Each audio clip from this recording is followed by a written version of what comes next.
ನಮಸ್ಕಾರ. ಉದಯ ನ್ಯೂಸ್ ಕರ್ನಾಟಕಕ್ಕೆ ಸ್ವಾಗತ.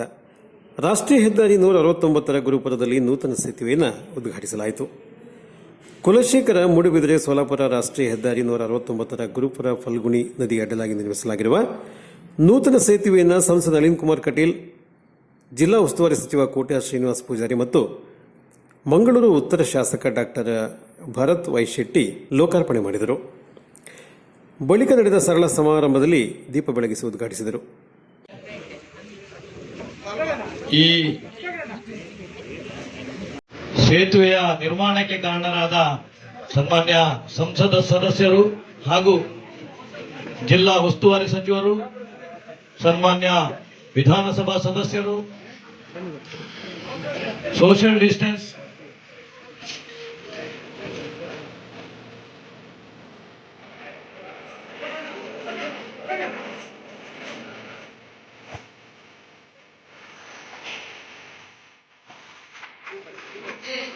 ಸೇತುವೆಯನ್ನು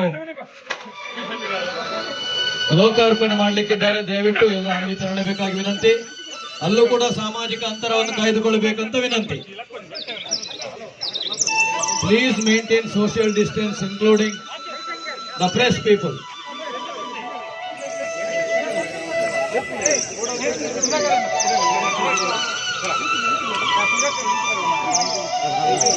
ಸಂಸದ ನಳಿನ್ ಕುಮಾರ್ ಕಟೀಲ್ ಮಾತನಾಡಿ, ಗುರುಪುರ ಸೇತುವೆ ನಿರ್ಮಾಣದ ಸಮಯವೇ ಒಂದು ದಾಖಲೆಯಾಗಿದೆ. ಮೊಗರೋಡಿ ಕನ್ಸ್ಟ್ರಕ್ಷನ್ ಕೇವಲ 1.5 ವರ್ಷದಲ್ಲಿ ಸೇತುವೆ ನಿರ್ಮಾಣ ಮಾಡಿ ದಾಖಲೆ ನಿರ್ಮಿಸಿದೆ.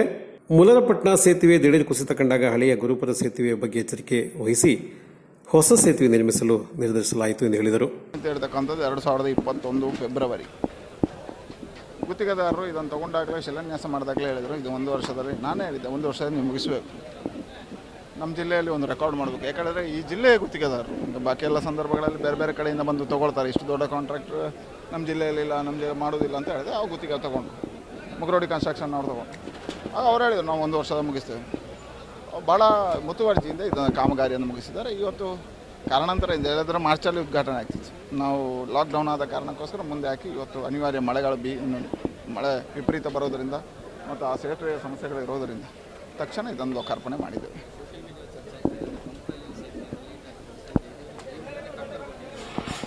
ನೋಡಿ, ನಮಗೆ ಯಾರಿಗೂ ಟಕ್ಕರ್ ಕೊಡುವ ಅಥವಾ ಇದು ಮಾಡುವಂಥ ಅವಶ್ಯಕತೆಗಳಿಲ್ಲ. ನಾವು ನಮ್ಮ ಕರ್ತವ್ಯವನ್ನು ಮಾಡ್ತೀವಿ.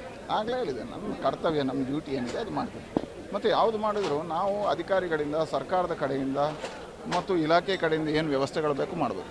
ಕಾಂಟ್ರಾಕ್ಟ್ ಮಾಡಿ ಕೆಲಸ ಮಾಡ್ತಕ್ಕಂಥ ಗುತ್ತಿಗೆದಾರರಿಗೆ ಏನು ಸಮಸ್ಯೆ ಆಗದ ರೀತಿಯಲ್ಲಿ ಇಲ್ಲಿ ನೋಡ್ಕೊಂಡಿದ್ವಿ. ಅಲ್ಲಿಯೂ ನಾವು ನಮ್ಮಿಂದಾದ ಎಲ್ಲ ಪ್ರಯತ್ನಗಳನ್ನು ಮಾಡಿದೆ. ಆದರೆ ಅಲ್ಲಿ ಲೋಕಲ್ ಬಾಡಿ ಸಮಸ್ಯೆಗಳು, ಲೋಕಲ್ ಇಶ್ಯೂಗಳ ಸಮಸ್ಯೆಗಳು, ಫೈನಾನ್ಷಿಯಲ್ ಸಮಸ್ಯೆಗಳು ಬಂದದರಿಂದ ತಡ ಆಗಿದೆ. ಹಾಗಂತ ಅವರು ಮಾಡಿದ ಬಾಕುಳಿದ ಎಲ್ಲ ಕೆಲಸವನ್ನು ನಾವು ಸ್ಮರಣೆ ಮಾಡಬೇಕು. ನನಗೆ ಉಳ್ಳಾಲ ಸೇತುವೆಯನ್ನು 1.5 ವರ್ಷದಲ್ಲಿ ಮಾಡಿದ್ದಾರೆ. ಪಾವಂಜೆ ಸೇತುವೆ ಅದೇ ಕಂಪನಿ 1.5 ವರ್ಷದಲ್ಲಿ ಮಾಡಿದೆ. ಅವರಿಗೆ ಕನಿಷ್ಠ ಆದಾಗ ನಾವು ನೆನಪು ಮಾಡಬೇಕಲ್ಲ. ಇದು ಒಂದು ಕಾರಣಕ್ಕೋಸ್ಕರ, ಲೋಕಲ್ ಸಮಸ್ಯೆಗಳ ಕಾರಣಕ್ಕೋಸ್ಕರ ಆಗಿದೆ. ಇದು ಟಕ್ಕರ್ ಕೊಡಲಿಕ್ಕೆ ಇದನ್ನು ಮಾಡಲಿಲ್ಲ. ಇದು ನಮ್ಮ ಜವಾಬ್ದಾರಿ ಅಂತ ಮಾಡಿದ್ದೇವೆ. ಈ ಸೇತುವೆ ನಿರ್ಮಾಣಕ್ಕೆ 39.42 ಕೋಟಿ ವೆಚ್ಚವಾಗಿದೆ. ಅಲ್ಲದೆ ಇದೀಗ ಸಾರ್ವಜನಿಕ ಸಂಚಾರಕ್ಕೆ ಈ ಸೇತುವೆ ಮುಕ್ತಗೊಂಡಿದೆ.